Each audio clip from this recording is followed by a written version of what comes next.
Bonjour à tous. Donc, je me présente, Fabienne Delafosse, la nouvelle adjointe à la culture de la ville du Havre. Alors je voudrais tout d'abord vous dire le plaisir de vous retrouver nombreux ici. À la ville du Havre, nous avons fait le choix, et ce depuis le mois de mai, de maintenir l'ensemble des événements qui étaient prévus quand il était possible de le faire. Ça nous semblait important non seulement pour les acteurs culturels, mais aussi pour le public, voilà, de pouvoir encore trouver des moments de partage et de plaisir dans ces temps que je crois on peut qualifier de tourmentés. Alors je suis ravie d'ouvrir cette exposition dans le cadre d'une saison graphique. Depuis 12 ans maintenant, la saison graphique permet à chacun de découvrir les expressions de la création graphique contemporaine. La saison graphique a à cœur de présenter au plus grand public une programmation à la fois exigeante, ouverte, riche, et ce pour le plus grand plaisir de nos yeux. Et quel lieu d'exposition incroyable, la bibliothèque Oscar Niemeyer. Et quel meilleur symbole aussi du lien entre l'image et la lecture que de programmer cette exposition ici.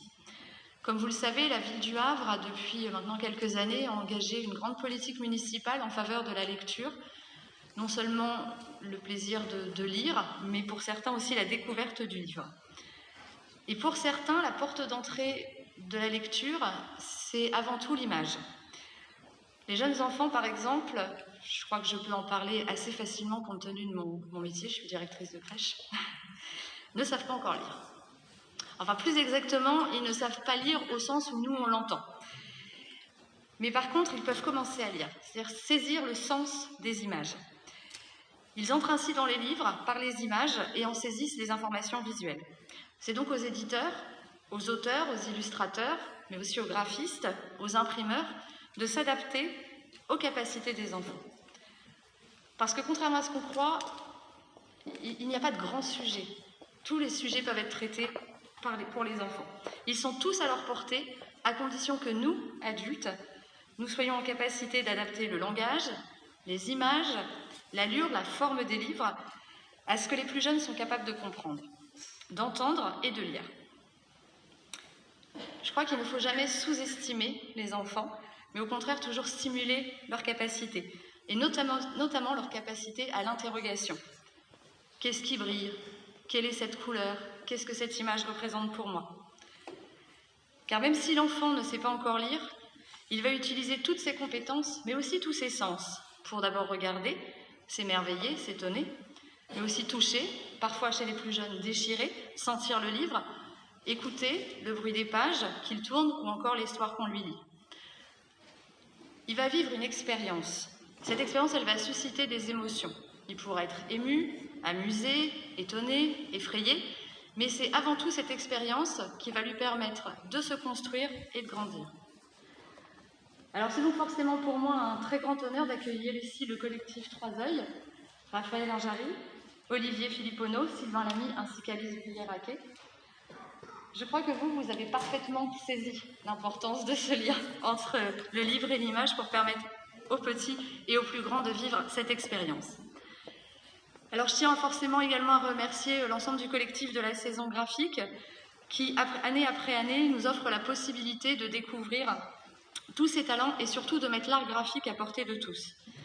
Un grand merci et de sincères félicitations également à l'ensemble des équipes municipales et à tous les acteurs du réseau Lire au Havre, sans qui forcément cette exposition n'aurait pas pu se tenir.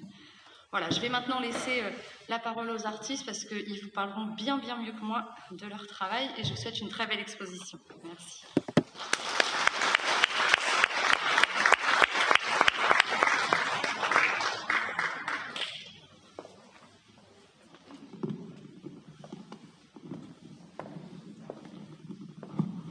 Donc bonjour à tous, bienvenue du coup à la conférence Trois Œils à vue d'œil. Aujourd'hui nous allons parler du coup de l'atelier Trois Œils en détail, de nos livres, etc. Alors d'abord je pense qu'on peut commencer par parler de Trois Œils. Pourquoi Trois Œils? Tout simplement parce que à la base, au départ, on est trois, Olivier, Sylvain et moi, Raphaël, et qu'on est donc des graphistes, des illustrateurs, des typographes, et que Trois Œils est un atelier de création et aussi à la fois une maison d'édition. Donc on avait la réponse pour 3, on a la réponse pour œil. Œil, c'est parce que c'est notre outil évidemment premier. Et voilà. Et donc du coup, pourquoi aussi 3 œils et pas 3 yeux? On nous a souvent posé la question. Parce que, en fait, on a beau être 3, mais on a aussi un regard, je pense qu'on peut dire qu'on a un regard qui est singulier et où on est assez en accord tous les 3. Et puis aussi, en fait, pour la petite anecdote, 3 œils, œil vient en fait de l'univers typographique, parce que œil est la partie en relief des lettres en plomb qui va venir s'imprimer sur le papier. Et donc, il y a vraiment un rapport avec notre travail, puisque bon, Sylvain est lui très versé dans la typographie. Mais avec Olivier, nous, on travaille aussi beaucoup en gravure sur bois. Et donc, l'impression pour 3 œils est quelque chose de très important et essentiel. Donc justement, je profite pour faire une transition. Là, on a une affiche qui est imprimée en sérigraphie. Donc c'est une technique d'impression très particulière. On va passer assez vite sur la suite. Allô, ouais. Juste revenir vite fait quand même, parce que je sais pas, c'est juste pour revenir rapidement là-dessus, mais il y a un jeu typographique dans cette affiche. Donc je vous laisse chercher. Ensuite, il y a aussi un autre jeu typographique dans cette affiche, qui est dans un passage dans un jardin. Et donc, rapidement, en fait, là, il fallait chercher, et le mot à trouver, c'était chercher. Donc, c'est labyrinthique. Et là, ici, c'était un passage qui fait aussi référence à la sérigraphie, parce que quand on fait de la sérigraphie, on fait des passages couleurs. Et en fait, dans ce visuel, il y a le mot passage qui est caché quelque part. Voilà, donc travail de graphisme, travail de typographie, tout se mélange un petit peu aussi, le papier, la fabrication. On aime le travail artisanal, donc tout ça se retrouve aussi dans nos affiches. Ensuite, on a été contacté pour faire la communication de ParisLibrairie.fr, ce qui montre aussi notre rapport au livre. En fait, tout notre travail de graphisme, mais aussi notre travail d'illustrateur est étroitement lié au livre. Et du coup, Olivier a illustré des visuels, a fait des visuels pour Paris Librairie. Donc c'est vrai qu'à 3 œils, on est à la fois graphiste et illustrateur, donc par moments ça peut se retrouver mélangé sur nos affiches, mais voilà, on a cette double particularité. Donc on fait des affiches, mais également des logos, comme le logo de la Biennale des illustrateurs de Moulins. Donc Raphaël, je ne sais pas si tu voulais dire un mot. Alors pour la Biennale de Moulins, ce logo c'est un peu particulier. La demande était d'une sorte de boîte à outils. Donc ils voulaient un logo qui puisse ensuite pouvoir naviguer entre les affiches, tous les supports de communication. Donc c'est un logo qui est fait de formes graphiques très simples. Il y en a 7 je crois au maximum. Et ensuite qui peuvent permettre de créer d'autres choses, donc des chiffres, des lettres, et de jouer sur ces affiches. Donc normalement, tout le monde peut prendre cette boîte à outils et les répercuter sur les affiches, sur les tracts, etc.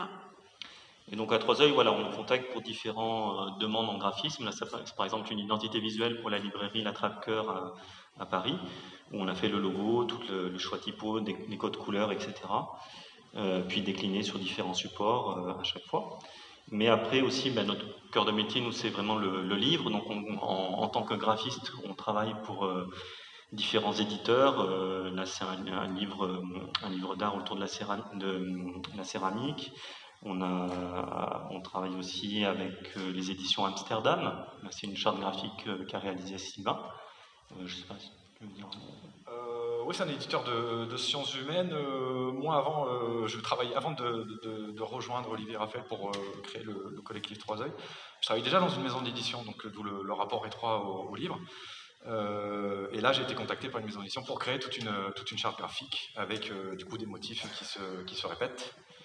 Et là, c'est toujours la même maison d'édition, mais là, il y a un vrai travail sur la simplicité pour que l'éditeur puisse travailler lui-même sur les couvertures. Mais l'originalité de cette charte graphique, c'est le choix du papier et la méthode d'impression, parce que là, c'est de la sérigraphie. Ce qui est relativement rare quand on fait du livre de sciences humaines, d'avoir ce type d'impression. Et de notre côté, avec Raphaël, pendant que Sylvain, lui, travaillait pour les éditions Cambourakis, nous, on a participé à la création des éditions Uchi Kuchi, qui est un collectif d'auteurs en bande dessinée. Et donc, on a fait de nombreuses maquettes, chartes graphiques pour ce collectif. Donc là, on a une couverture de la revue Torquay Comics réalisée par Raphaël. Là, une charte graphique d'une des collections de la maison d'édition. Mais également, on faisait appel à nous quand il y avait aussi des livres un peu particuliers, comme Todd le Géant, qui demandait une reliure très épaisse, avec plus de 1000 pages. Voilà, donc trouver à chaque fois des solutions pour des objets très différents. Là, en tant que graphiste aussi, on travaille pour les éditions des grandes personnes. Par exemple, là, c'est le livre Popcorn de Sarah Chevreau, où là aussi, il y a par exemple une couverture avec de la sérigraphie, des pliages aussi complexes. Donc là, en fait, sur celui-ci, par exemple, on a travaillé juste sur l'aspect technique, en fait, du livre, pas du tout sur son graphisme, ni sur les illustrations. Donc c'est un travail avec un auteur et l'éditeur. Ensuite, on va parler plus de notre travail d'illustrateur. Donc ce travail-là, il a démarré avec Alice Briraquet, donc l'autrice qui est ici, par le livre Le ballon de Zébulon. Donc Alice, je ne sais pas si tu veux... Alors oui, bonjour. Oui, en effet, ce ballon de Zébulon, c'est un peu celui qui a inauguré notre collaboration. En fait, j'avais vraiment envie j'avais imaginé une histoire en noir, blanc, rouge, avec vraiment cette idée de travailler avec un graveur. J'avais vraiment envie de travailler mettre un livre pour les enfants, avec de la gravure sur bois. Et donc, en pianotant sur Internet, j'ai vu le nom de Olivier, et j'ai dit « Bonjour monsieur, vous voudriez pas illustrer mon livre ?» J'ai envoyé le texte, il m'a dit « Ok ». Ça, c'était il y a 12 ans maintenant. C'était en 2009. Ouais. Et voilà, et depuis, on a eu plein de petits frères et sœurs avec Raphaël. Voilà, on a pas mal travaillé. Mais c'était vraiment cette idée d'une histoire pour de la gravure qui m'intéressait à la base. Et donc dans ce livre, toutes les illustrations sont en noir et blanc avec juste des pointes de rouge, parce que la particularité de la gravure, c'est qu'on va travailler sur un nombre de couleurs restreint. Donc là, en 2 couleurs, rouge et noir. Et la particularité de la gravure, c'était également que tout le dessin se fait par le blanc. Donc là, on voit vraiment toutes les entrées de blanc avec les arbres et les jeux sur les motifs des différents animaux. Et donc, ce sur quoi on a beaucoup accroché avec Raphaël, qu'on a reçu le texte d'Alice, c'est vraiment que ça jouait avec ces contraintes de gravure pour en faire du coup un livre pour enfants. Et voilà, donc on a tout de suite accroché sur ça. Et ce qui est amusant, c'est qu'au début, on nous a dit ouais, noir et blanc, pour les enfants, c'est un peu rude, voilà. Et en fait, il a eu pas mal de prix délivrés par les enfants. Donc ça, c'était une petite satisfaction personnelle. Les enfants aiment les choses un petit peu qui sortent des cadres, un petit peu exigeantes, un petit peu peut-être plus, sans rose et sans paillettes. Là, un autre livre qu'on a illustré donc, et que Alice Briraquet a écrit, où là aussi tous les éléments, tous les animaux, l'ours blanc de la banquise est fait du coup, est creusé dans ce qui correspond bien à la gravure également. Et donc, je sais pas, si tu veux aussi. Alors oui, c'est une histoire, en fait, ce livre a reçu un prix de mathématicien, en fait, c'est pour apprendre à compter jusqu'à 6. Voilà, c'est un ours qui crâne, et à chaque fois, les animaux viennent montrer qu'en se mettant ensemble, ils sont aussi grands que lui, et qu'il n'y a pas besoin de crâner. Et c'est vrai que ce livre-là, j'étais vraiment très contente de notre travail ensemble, parce que je trouve les images hyper mignonnes, et en même temps, hyper graphiques. Il y a toujours, en fait, moi, c'est ce que j'aime quand je travaille avec le collectif Trois Œils, c'est qu'il y a vraiment c'est à la fois mignon et à la fois très exigeant, très, comment dire, voilà, il y a quelque chose de neuf toujours. Et je trouve que ce livre-là est vraiment une très très belle réussite. Voilà, je laisse ça paraître la fin. Donc on a le gentil ours tout mignon qui va manger. Là, on s'est un peu bataillé pour garder les grandes dents parce que ça faisait peur à notre éditrice. Mais voilà. C'est notre livre un petit peu gore.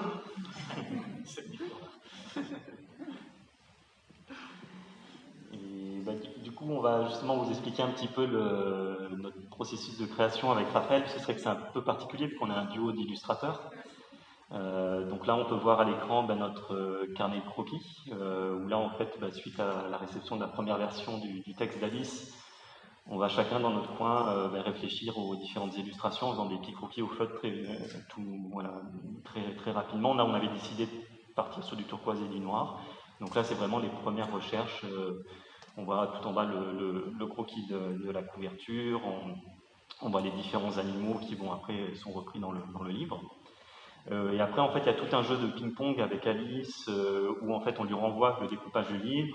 Il y a des idées, nous, qu'on n'avait pas perçues dans son texte, mais elle aussi, nous, on va lui aussi apporter d'autres idées. Donc il y a voilà, tout ce jeu d'échange qui se fait jusqu'à la présentation du projet à l'éditeur. Et après, bah, du coup, là, c'est les photos là, des différentes étapes de réalisation d'une gravure. Là, c'est du coup, la réalisation de la gravure de l'ours. Donc on travaille sur des planches de bois. Donc d'abord au crayon gris, on va repérer assez précisément l'ours. Donc en fait, on s'échange la plaque avec Raphaël. Là, par exemple, là, c'est souvent l'étape que tu fais, toi, Raphaël. Oui, voilà, et ensuite vient l'étape d'Olivier où il reprend mon tracé avec son pinceau et l'encre de Chine. Donc il y a une réintervention sur mon premier jet au crayon à papier. Et puis là, c'est la phase barbouillage, toujours très impressionnante parce qu'on ne sait pas si le tracé va rester, mais oui, parce que c'est un lavis, donc par transparence, on retrouve le trait d'Olivier. Et c'est une phase qui est très importante parce que c'est grâce à ce barbouillage qu'on peut retrouver ensuite le trait en gravure, donc la couleur du bois assez blanche. C'est du contreplaqué japonais, ça s'appelle, et c'est du tilleul. Donc on retrouve la couleur blanche et ça permet aussi d'avoir exactement le rendu, enfin à peu près le rendu final, puisque on dessine le blanc et non le noir dans la taille d'épargne, parce qu'il y a aussi une autre gravure, mais ça je ne rentrerai pas dans le détail ici, où on va creuser dans le métal.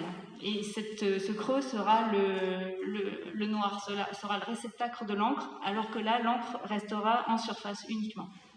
Et donc là, en fait, on s'échange les gouges. Enfin, il y en a un qui va faire certains animaux, de certains détails. Et donc voilà, il y a tout, vu que c'est un processus de création qui est très long, la gravure, ça nous demande pour chaque gravure plusieurs jours de travail et de concentration aussi, bien sûr, parce que dès qu'on entaille le bois, on ne peut pas revenir sur un trait où il faut réinterpréter, jouer avec ces erreurs-là. Oui, enfin moi j'ai quand même du bouche-bois toujours à porter, hein, mais... Moi je crois. Et après on arrive à l'étape d'impression, où là en fait on va passer à un rouleau rigide en caoutchouc avec de l'encre d'impression. Et l'encre en fait va rester uniquement sur les zones non creusées de la plaque de bois. Là, on voit que tous les endroits où en fait on a creusé l'ours restent non imprégnés de l'encre, même s'il y a toujours quelques petites imperfections qui arrivent, mais c'est aussi ça qui fait le charme de la gravure. Et c'est pour ça qu'on a d'ailleurs gravé tout l'intérieur de l'ours en suivant un petit peu le sens du poil.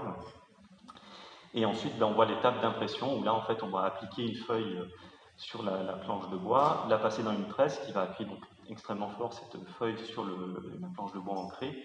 Et du coup, l'empreinte de l'encre ressort sur le papier et on voit donc le résultat. Donc pour chaque livre, souvent on fait une dizaine d'impressions parce qu'en finalement il y a des matières différentes, des imprévus qui arrivent, des surprises, c'est aussi l'intérêt de la gravure et on va choisir la plus intéressante du coup après pour le livre au final. Donc voilà, je pense que là il y a des petits jeux avec des masques, des fois on a des petites astuces aussi, il y avait juste les yeux à ancrer, mais voilà, d'où le fait qu'on joue avec 2 ou 3 couleurs parce que chaque couleur est un passage différent à chaque fois. Après, à Trois Œils, autour des livres, on a aussi la particularité aussi de concevoir des expositions parce qu'on aime bien pouvoir faire vivre le livre dans son ensemble. Donc là, je montre quelques images de l'exposition à 2-3 banquises, qui est d'ailleurs visible en ce moment dans le réseau de bibliothèques du Havre. Là, on voit un des jeux d'artistes en bois qui accompagne l'exposition, où en fait les enfants peuvent jouer pour jouer avec la relativité de taille, se comparer leur taille avec les animaux du livre. Donc on aime beaucoup, voilà, à chaque fois aussi concevoir des objets qui vont aller dans le prolongement de la lecture du livre. Donc ça c'est un jeu qui est un objet unique fait par un artisan qui s'appelle Sylvain Moreau, avec qui on travaille, et donc tout est réalisé au pochoir à la main en fait, et ça reprend tous les animaux du livre. Et ensuite on travaille aussi avec Marilyn d'Histoire en l'air qui a créé des théâtres animés autour de ces livres, et donc qui vont circuler aussi dans les crèches et la bibliothèque ici pour accompagner l'exposition Coup d'œil. Donc là on voit aussi l'Histoire en l'air donc de 1, 2, 3 banquises, où en fait les enfants vont pouvoir aussi eux-mêmes raconter l'histoire et voilà, jouer aussi là avec les éléments du livre. Je vous montre très vite aussi tous les ateliers. Après, on aime beaucoup aussi côtoyer notre public et donc aussi créer des ateliers avec eux là, et faire par exemple faire des gravures ou tout petit.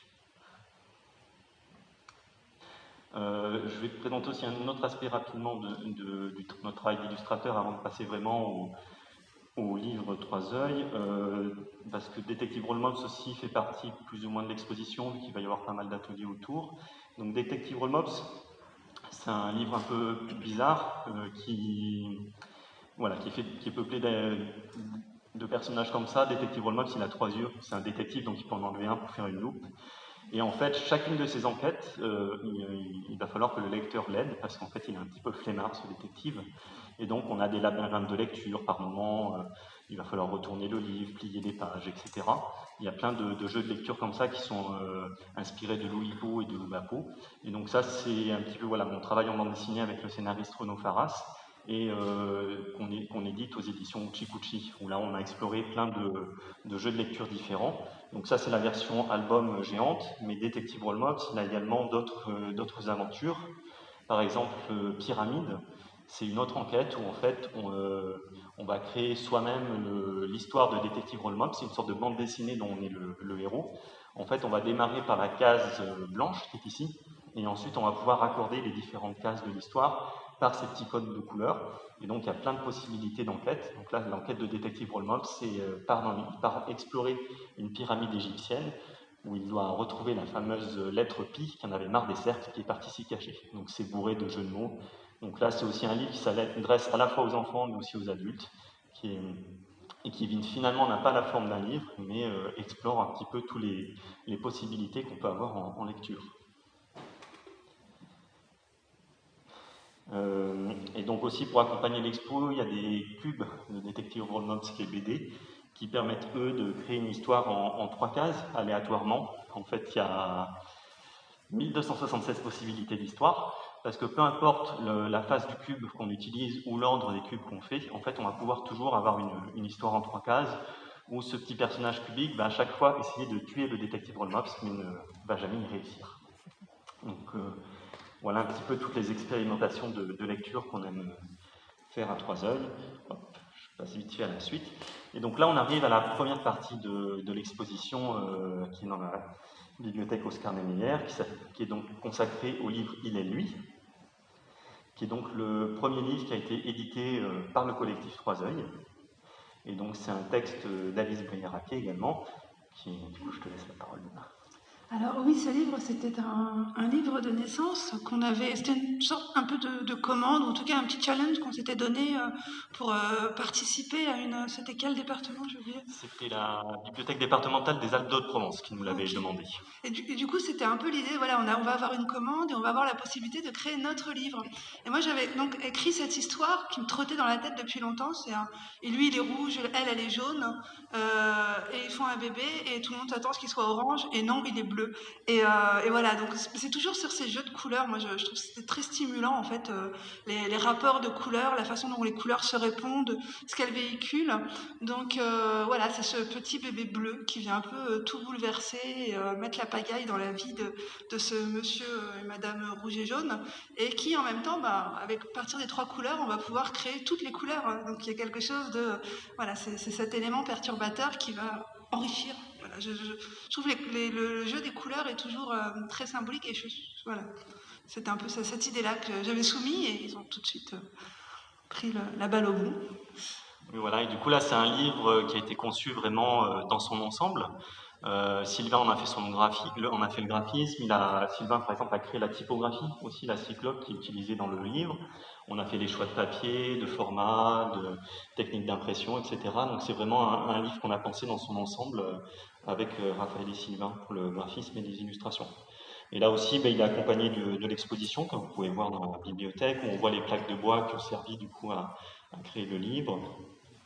Et il y a aussi un théâtre animé, Histoire en l'air, aussi autour d'Il et lui, où les enfants, du coup tout petits, peuvent jouer avec Il, elle et lui et se raconter l'histoire.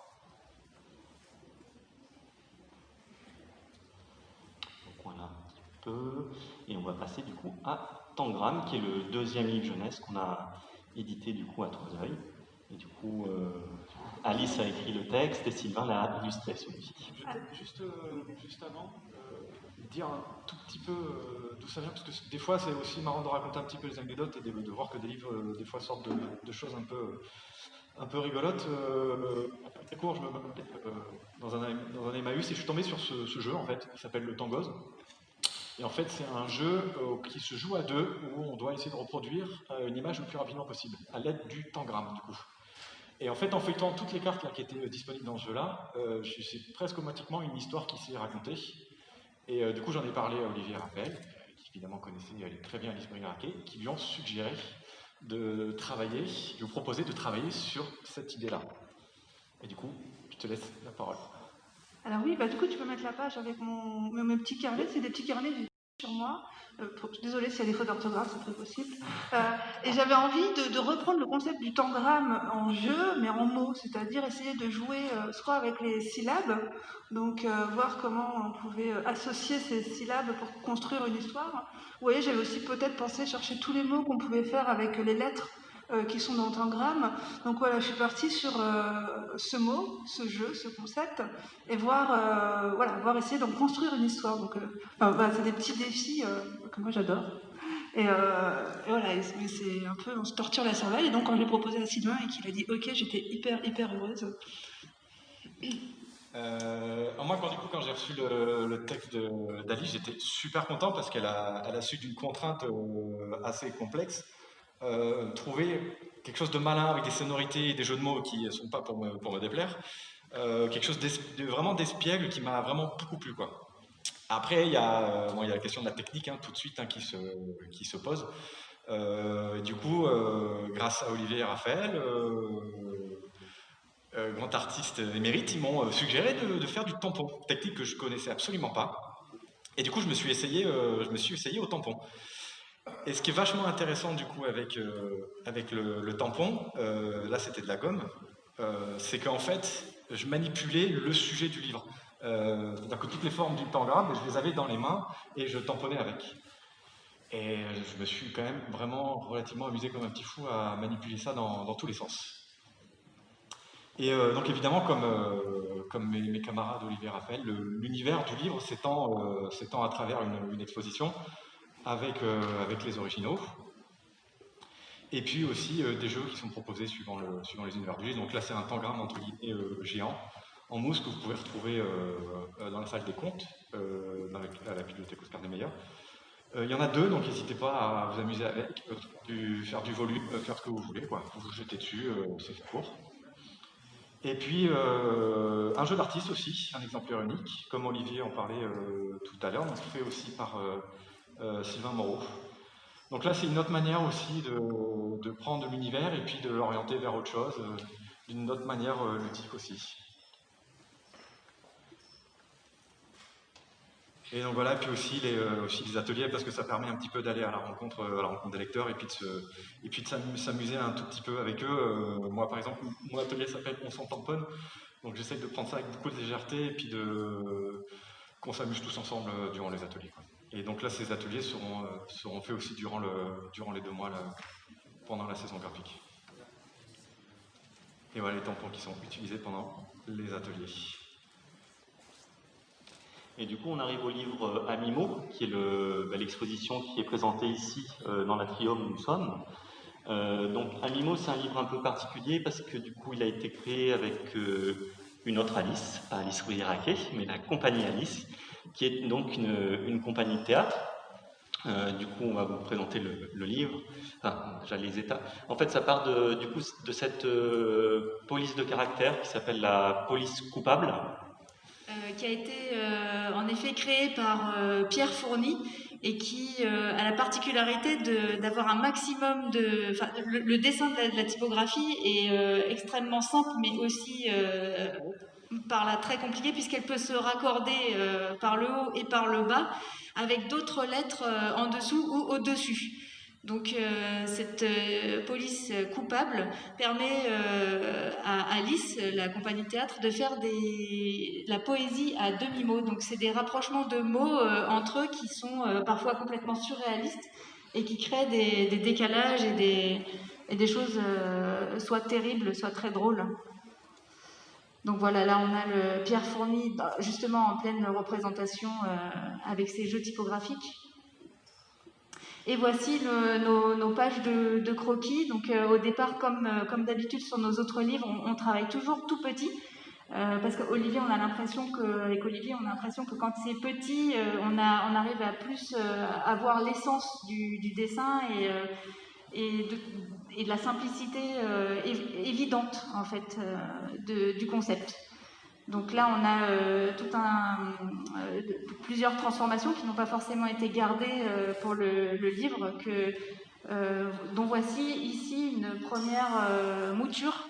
Donc là, c'est une micro-édition qu'on a réalisée à Troisœil en partenariat avec le Centre de création pour l'enfance de Tinqueux et l'atelier de sérigraphie OASP. Et donc là on peut y voir les 6 premières transformations. Donc là on voit une noix qui va se transformer en orque, donc il y a à la fois le mot et l'illustration qui se transforment, et un grillon en sphinx. Par moment les transformations ont lieu par le haut, par moment par le bas. Puis là c'est les 2 dernières de ce petit Leporello, avec un loir qui se transforme en yéti, et puis un gentil petit dragon en méchant de banane. Donc juste pour vous rendre compte de la taille, ça c'est son petit frère qui s'appelle Légumeau. C'est un Leporello. Du coup, voilà, on peut vraiment le déplier comme ça. Ça se déploie comme ça. En sérigraphie, voilà, on peut. C'est un travail assez titanesque parce qu'il faut que les repères soient vraiment très soignés pour pouvoir que la typo se coordonne, ne soit pas décalée. Et du coup, ces 2 livres ont été, c'est des résultats de résidence en fait, de création à chaque fois. Donc Légumeau, là, c'est sur le thème des légumes qui vont à chaque fois se transformer en moyen de transport. Et donc c'est pour ça que les sérigraphies, les risographies qui sont exposées, justement, les petits formats sont la version pliée, les grands formats des sérigraphies sont les versions dépliées. Donc il y a tous ces jeux de mots et également c'est ce qu'on retrouve sur les kakimonos en haut où en fait on voit par exemple là-bas le mot radis et la fusée parce qu'en fait c'est des transformations qu'on retrouve dans chacun des livres différents ou des éléments en bois. Et donc ça c'est micro-édition, ça c'est des choses qu'on aime beaucoup faire à Troisœil parce que ça permet par des petits tirages, expérimenter rapidement des petites choses et puis après on va pouvoir les vendre en festival de livres. Et puis du coup, Animo, la première version, a très vite été épuisée. Et là, c'est Albin Michel qui l'a réédité en une version beaucoup plus complète, qui a 10 transformations en plus, il y a 16 transformations au total, où là, à chaque fois, en fait, on a le mot qui se transforme à gauche et puis l'illustration à droite. Donc à chaque fois, le jeu qu'il y a en fait, c'est que donc on répète des motifs sur l'élément qui va se transformer pour rendre la transformation le plus magique possible. C'était pas du tout évident aussi de trouver aussi une grande diversité sur l'ensemble de ces transformations. Donc la compagnie Alice a passé beaucoup de temps à faire les recherches pour que tout ça fonctionne. En plus, il y a aussi une contrainte technique dans la fabrication du livre, c'est qu'on est obligé d'alterner une transformation par le bas puis par le haut. Donc il y avait aussi tout un rythme de lecture à trouver. Et aussi une fabrication qui, même si elle paraît simple avec des rabats, demandait à être très très précise. Donc c'est pour ça qu'on a travaillé avec l'éditrice Béatrice Vincent dans la collection Trapèze, qui font beaucoup de livres pop-up, et donc qui ont apporté beaucoup de soin à cette fabrication-là. Ensuite, là, vous pouvez voir en avant-première du coup 3 modules en bois qui ont été créés autour du thème du coup d'Animo. Donc c'est d'autres recherches de mots qui sont différentes. Créées aussi ici par l'artisan Sylvain Moreau. Donc tout en pochoir sur des indications de Pierre Fourny de la compagnie Alice. Et donc, mais c'est des contraintes, ça a l'air simple en fait comme ça, mais c'est des contraintes énormes parce qu'en fait, vous voyez ici, là, c'est la base du mot. Donc, moi j'ai mis du temps à comprendre comment ça fonctionnait, mais je vais vous montrer. En fait, c'est que des 0 et des 1. Et donc c'est pareil par le haut ou par le bas. Là, vous voyez, ici, vous avez, c'est soit 0, 1, 0...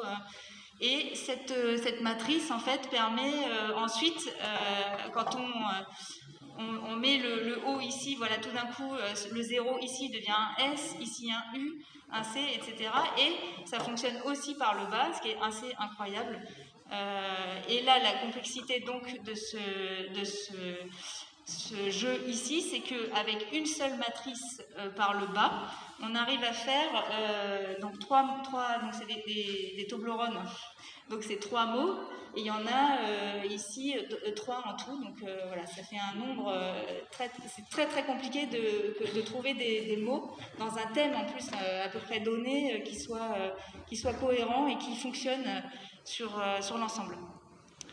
Et du coup, ça amène des associations d'idées aussi, voilà, auxquelles on n'aurait pas pensé. C'est pour ça que la compagnie Alice appelle du coup ce principe la poésie à demi-mot, avec ce côté coupé. Et donc, on a inventé plusieurs modules. Il y a aussi Partir à point, qui est un circuit où là, en fait, on va avoir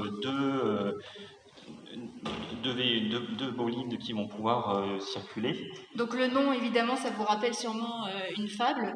C'est la tortue contre le bolide, là. Et donc ici, vous voyez la matrice du mot ici en bas et là. Et ce qui est incroyable, c'est que dans le jeu, elles se retrouvent aussi en haut.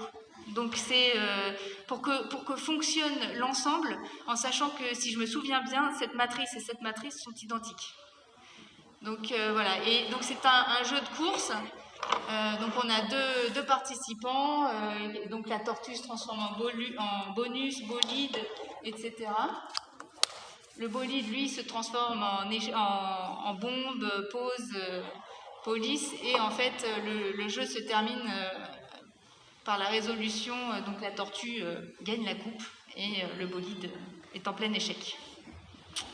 Voilà, puis là encore une autre autour du thème des cailloux, du sphinx, etc. Il y a plein de... Voilà, on vous invitera de toute façon à les manipuler. N'hésitez pas à les manipuler, ils sont là pour ça. Donc vous serez tous interrogés à la fin, de toute façon, pour la compréhension.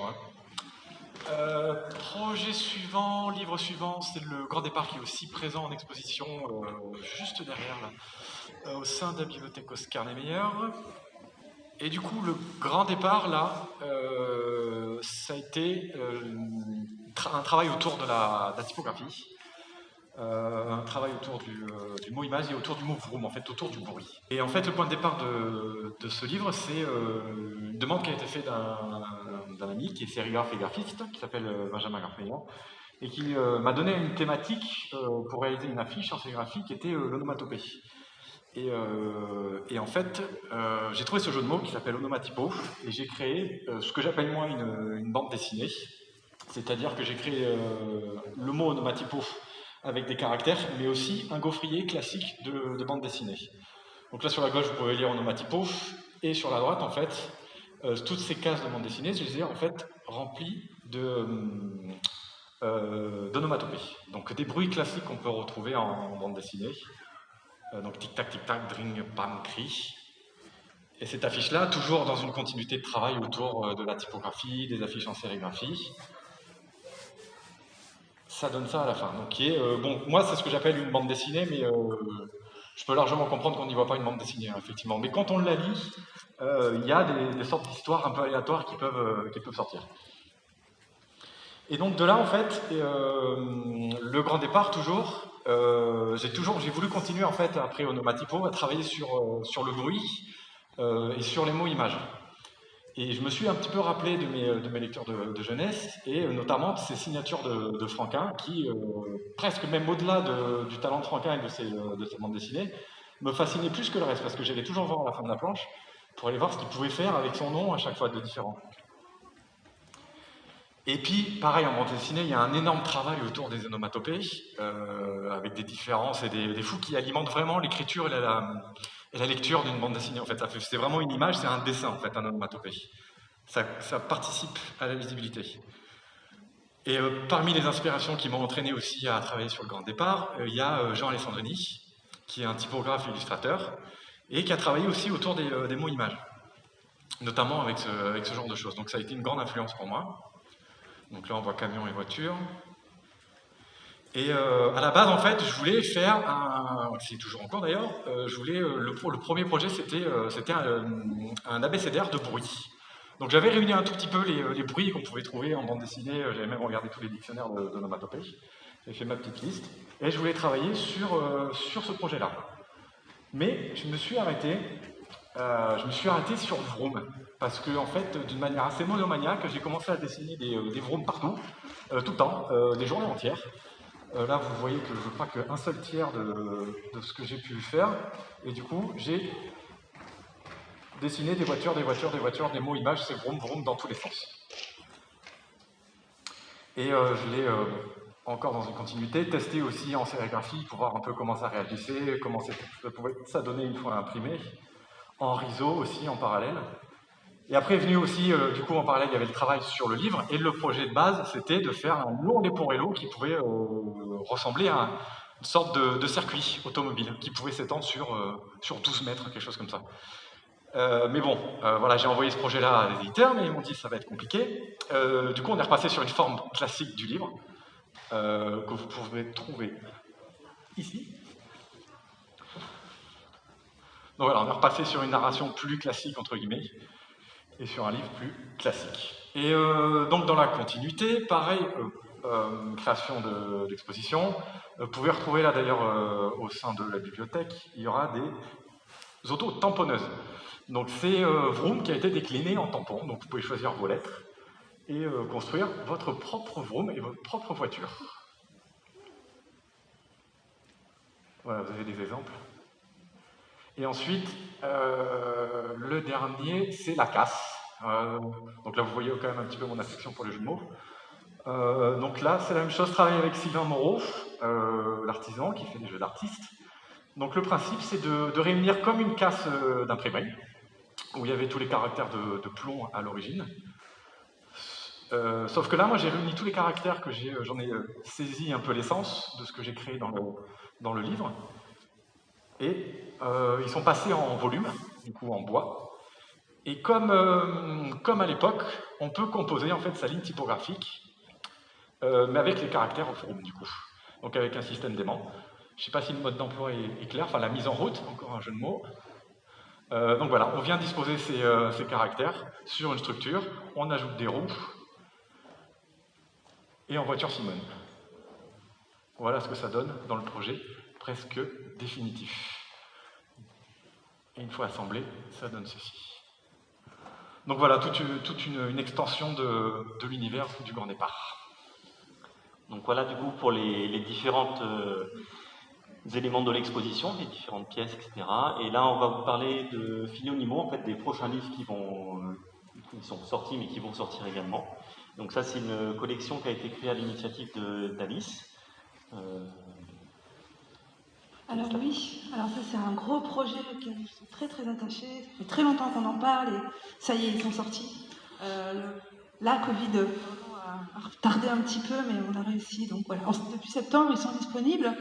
Et alors c'est un projet qui me tenait très à cœur parce que, c'est ce que vous avez dit tout à l'heure, il n'y a pas de grandes idées qui ne soient pas à la portée des toutes petites mains. Et là, j'avais envie de mettre vraiment les grands penseurs, c'est-à-dire les grands philosophes, avec un grand G et un grand P, vraiment dans les étagères du bas. Donc le tout premier, qui est assez, qui représente bien cette idée, c'est la première fois où je me suis dit, donc c'est le Porc-Épic de Schopenhauer. Donc c'est vraiment une parabole de Schopenhauer que j'avais entendue à la radio. Je me suis dit, mais ça, un enfant de 2 ans, de 3 ans peut le comprendre. Et voilà, il suffit de s'adapter en mots, il suffit de s'adapter en images, mais l'idée en soi, c'est une idée qui est absolument universelle. Et donc voilà, mon tout premier, c'était ce Porc-Épic de Schopenhauer. Plus personnellement, j'adore Schopenhauer. Voilà, et donc j'ai proposé, j'en ai parlé, du coup j'ai commencé à décliner l'idée, à chercher d'autres paraboles animalières, parce que l'animal peut être un super passeur d'idées, justement, peut être très attirant pour les plus petits, et peut-être un peu moins effrayant pour les médiateurs du livre aussi. Donc après, j'ai pensé au corbeau d'Épictète. J'ai commencé à chercher de manière un peu comme toi avec les Vroom, de manière un peu compulsive, les animaux dans la philosophie. Et donc là, c'est le corbeau d'Épictète. Il y en a d'autres qui vont arriver après. Le lézard de Heidegger, le papillon de Chang Tzu, oui, le lézard de Heidegger, qu'est-ce qu'il y a, le chien de Diogène, je suis très fan de Diogène aussi, et donc là c'est le canard de Wittgenstein, et donc voilà, j'essaye d'être le plus fidèle possible à l'idée de base du philosophe, qui est une idée très très complexe, mais qui peut être comprise sur plein de degrés différents, et voilà, et un enfant de 2 ans va pas le comprendre de la même façon que je vais le comprendre, mais que je vais pas le comprendre de la même façon qu'un docteur en philosophie va le comprendre, donc c'est pas grave, chacun comprend ce qu'il a envie de comprendre, et je pense que voilà, ces paraboles animalières ont la possibilité de parler vraiment à tout le monde. Voilà, d'ailleurs, le porc-épic, c'est assez drôle parce que c'est une fable de Schopenhauer où c'est l'idée. Merci. Donc en fait c'est les porcs-épics, ils ont froid donc ils se serrent, mais quand ils sont trop serrés, ils se piquent donc ils s'éloignent, donc ils ont froid donc ils se serrent. Et voilà, il y a cette espèce d'idée que les porcs-épics vivent en accordéon. Et Schopenhauer dit c'est pareil pour les humains. Les humains s'ennuient donc ils se cherchent, mais quand ils sont ensemble ils se supportent pas, donc ils s'éloignent. Et en fait ça va trop bien avec ces moments de temps de distanciation sociale. Finalement il est vraiment sorti au bon moment ce petit porc-épic. Schopenhauer propose en conclusion, peut-être qu'il y aurait une distance médiane qui serait celle de la politesse, qui nous permettrait de vivre ensemble sans trop se piquer. Et voilà, donc on voit que la pensée de Schopenhauer est d'actualité toujours. Enfin, de toute façon, tout ce que dit Schopenhauer je suis un petit peu fan. Mais voilà, et je suis très contente parce que c'est vrai que c'était un projet un peu ambitieux et un peu fou, et il fallait des gens vraiment de confiance pour me dire ok. Et avec donc ce collectif Trois Œils, on a vraiment travaillé voilà, comment rendre cette idée un peu folle accessible pour les enfants, accessible aussi pour les bourses des parents, accessible dans toutes les formes possibles. Voilà. Et je pense qu'on a un petit peu réussi. Enfin, je suis assez contente du résultat, en toute humilité, désolée. Voilà, du coup, il y a eu l'idée de trouver aussi un graphisme très proche des albums qui se font pour les tout petits, vraiment parce que ça reste quand même des histoires qui peuvent être lues au-delà de l'aspect philosophique par des tout petits, et du coup, on a eu l'idée d'avoir ce titre Philonimo et de le décliner vraiment à chaque fois avec un illustrateur différent pour chacun des livres. Donc là, Cécile, une autre illustratrice, a illustré ce livre, j'ai illustré celui-ci, Raphaël va illustrer le troisième qui sera donc le papillon de Chun-Tzu. On a fait appel aussi à Sophie Vissière qui travaille au Pochoir, aux éditions Helium. On a une illustratrice japonaise, Kasuko Mat, qu'on avait rencontrée lors de notre résidence à la Villa Kujuyama. Il y a aussi Loïc Gomme, qui est un illustrateur qui joue beaucoup avec des formes comme ça. Il participe au fanzine Quistax notamment. Et donc, parce que là, le principe du canard de Wittgenstein, c'est que le canard est aussi un lapin. Donc, toutes les illustrations jouent avec une double lecture visuelle. Et donc, c'est aussi ce livre-là qui nous a donné aussi l'idée de collaborer avec plein d'illustrateurs différents qui correspondent vraiment à chaque univers philosophique des livres. Et puis, ça serait que 6 livres d'un coup aussi à produire, voilà, il fallait aussi les lancer. Donc, on est très content du coup d'avoir pu le faire. Et puis du coup, cette idée de mettre un illustrateur sur chaque livre, je trouve que chaque livre est un petit objet d'art et un petit côté un petit peu livre d'artiste. Et ça aussi, je trouve que c'est vraiment intéressant de mettre à la portée des enfants, justement, des œuvres d'art. Et tout ce travail autour des expositions aussi, je trouve que personnellement, je trouve que c'est vraiment important d'offrir non seulement quelque chose de qualité aux enfants en termes de pensée, en termes de production, en termes d'image, mais aussi leur montrer comment on fait, et voilà, tout ce déroulement. Enfin, je trouve que l'objet en lui-même est aussi une manière de prendre l'enfant au sérieux et de le respecter en tant que petite intelligence en développement, mais on a tous des intelligences en développement, donc j'espère, sinon c'est triste. Et voilà, du coup on arrive à la fin de la conférence. Donc on va passer aux remerciements. Déjà, merci d'être venu, c'est gentil. On va remercier du coup la technique, les techniciens, on va remercier la communication, on va remercier aussi l'événementiel, on va remercier l'imprimerie, toutes les équipes des bibliothèques du Havre, tous les bibliothécaires qu'on a croisés dans les formations d'atelier, les gens qui vont s'occuper aussi de renseigner et d'orienter sur place les visiteurs, les lecteurs. Merci. Merci la ville du Havre, plutôt sympathique comme ville, il faut admettre. Merci à Zoé Fauveau. Et merci à Nathalie Beaufort-Lamy. Voilà. Et merci à nous. Oui, voilà, Nathalie qui, par son enthousiasme, a vraiment su mener ce projet depuis plus d'1 an, puis malgré aussi tous les rebondissements dus au Covid, voilà, on a quand même réussi à aller au bout de pouvoir maintenir le projet. Big up à Nathalie. Voilà, et aussi, on remercie aussi tous les partenaires aussi de Troiseuil. En fait, c'est une exposition qui est conçue aussi avec le Centre de création pour l'enfance de Tinqueux, avec qui on conçoit ces objets, et l'artisan Sylvain Moreau qui en fait partie. Aussi Histoire en l'air avec Marilyn qui est ici présente, qui a fait tous les théâtres animés autour d'une nuit, 1, 2, 3 banquises. La compagnie Alice aussi qui a permis la réalisation de ces trois nouveaux jeux d'artistes qui sont présentés ici. Je pense que, et on va remercier la saison graphique aussi. Et la saison graphique, bien entendu. Voilà. Merci.